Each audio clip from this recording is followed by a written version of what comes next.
Bon, je vais commencer par une courte introduction sur le nuage de points. En premier lieu, je vais faire juste une analogie avec les images, puisque les images, c'est très courant dans l'utilisation. Une image, c'est une représentation de D. On peut dire qu'elle est composée de lignes et de colonnes. C'est un vecteur à une dimension. Et chaque ligne est composée encore de pixels. Donc, un pixel, normalement, il n'a pas de dimension, mais puisque sur image, il peut représenter une surface, donc on peut dire qu'il a une superficie. Par contre, sur un nuage de points, l'unité de base, c'est le point. Et un point, normalement, il n'a pas de dimension. Voilà.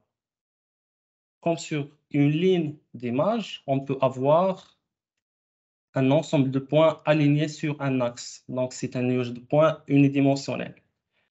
Comme sur une image qui est une représentation de D, on peut avoir un nuage de points en 2D, c'est-à-dire représenté selon l'axe X, Y.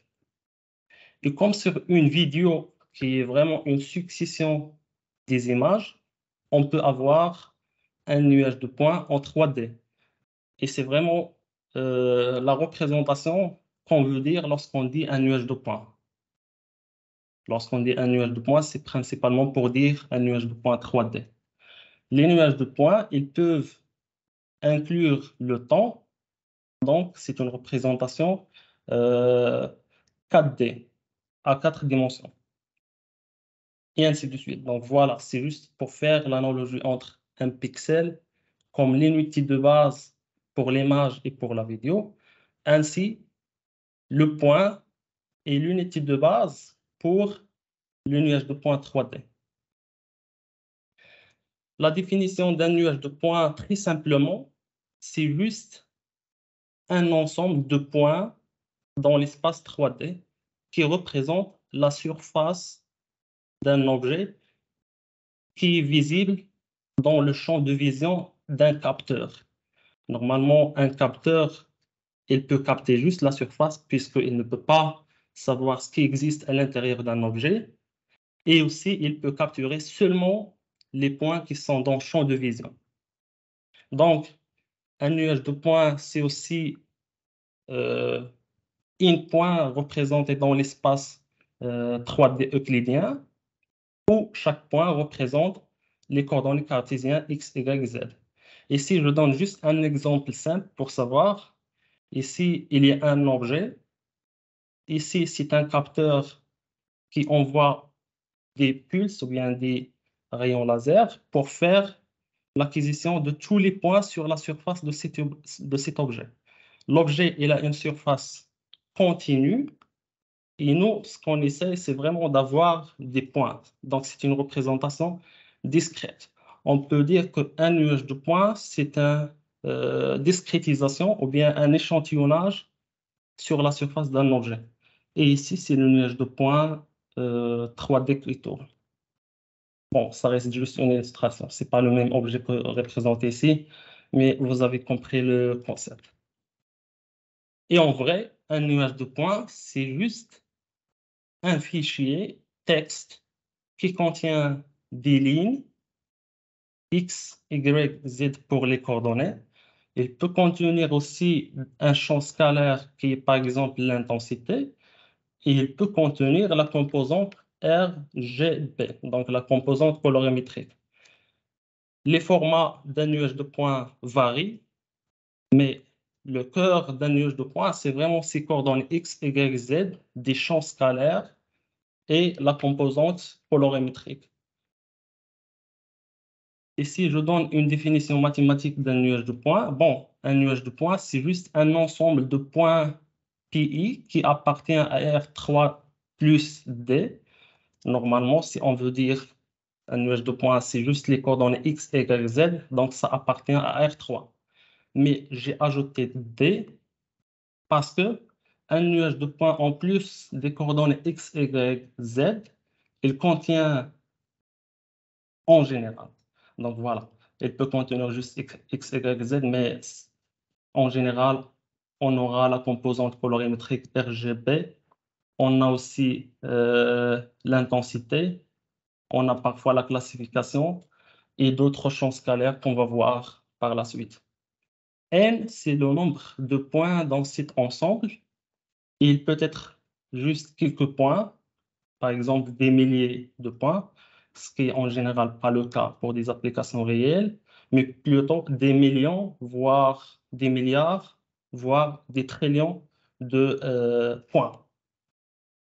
Donc ici, c'est notre capteur.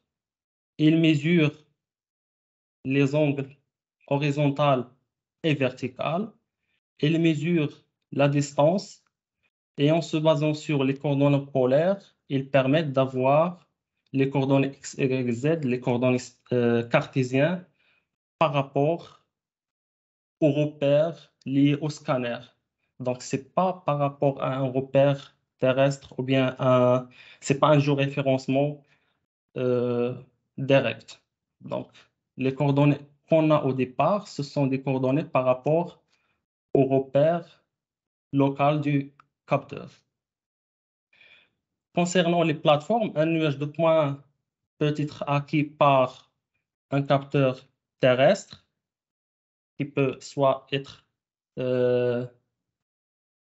sur un trépied, soit avec un capteur ou bien laser scanner portatif, soit par la main, par exemple, soit dans un backpack, soit monté sur un véhicule, soit monté sur un train, soit monté sur un robot, et ainsi de suite. Donc ça, c'est une plateforme terrestre. Le capteur peut être aussi monté sur une plateforme aérienne, par exemple un avion, un hélicoptère, un drone, un ballon, mais en général, ça, ce sont les principales plateformes. C'est un avion et un drone et c'est des hélicoptères. Parfois, on a aussi des plateformes spatiales, principalement des satellites.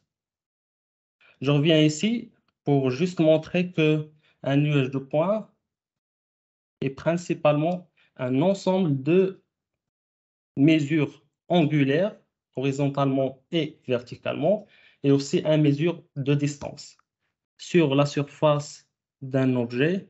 Et comme vous voyez, sur cette surface, c'est une grille de points avec une résolution précise qui dépend principalement de la résolution angulaire de votre scanner. Sur chaque point, donc, on aura X, Y, Z.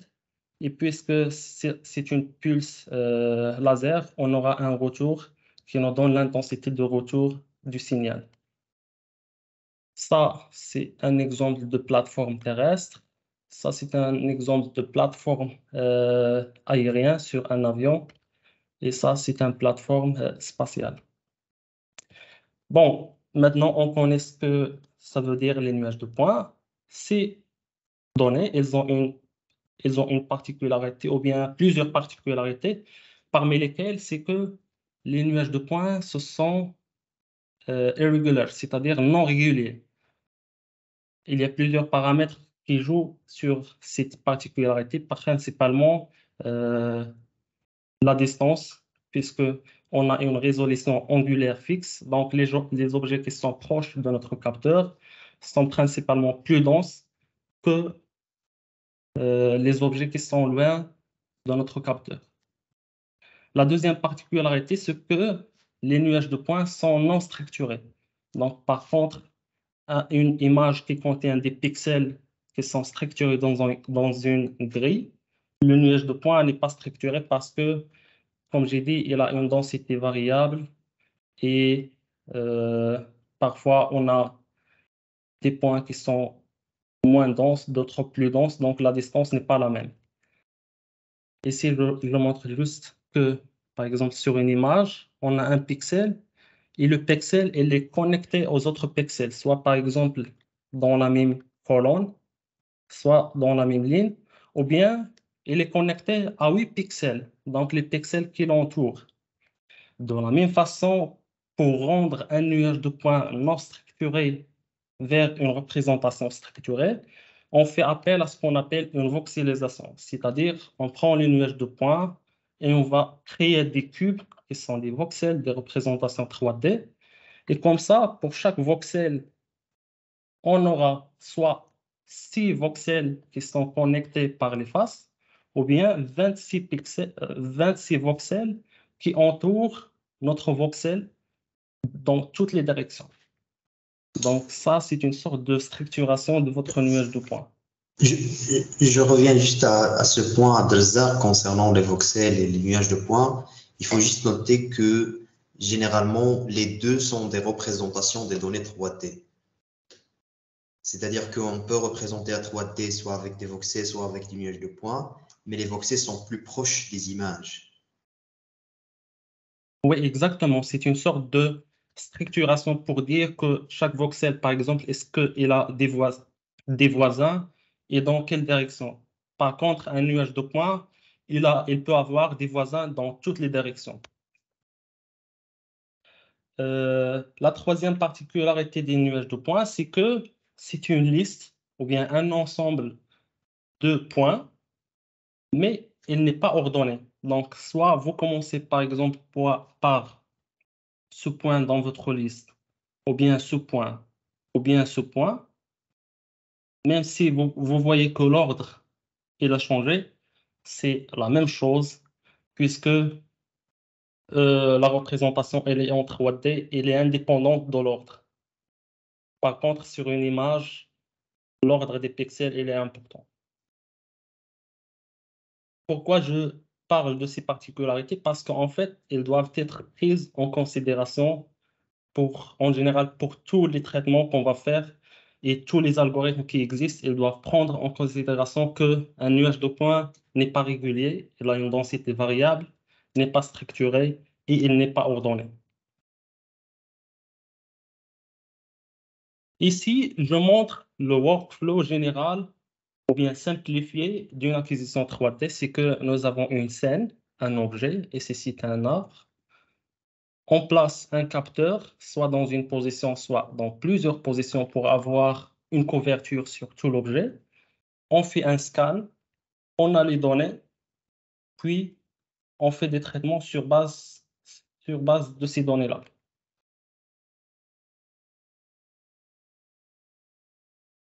Ici, il faut savoir quand même qu'un nuage de points, il contient des informations géométriques, c'est les X, Y, Z.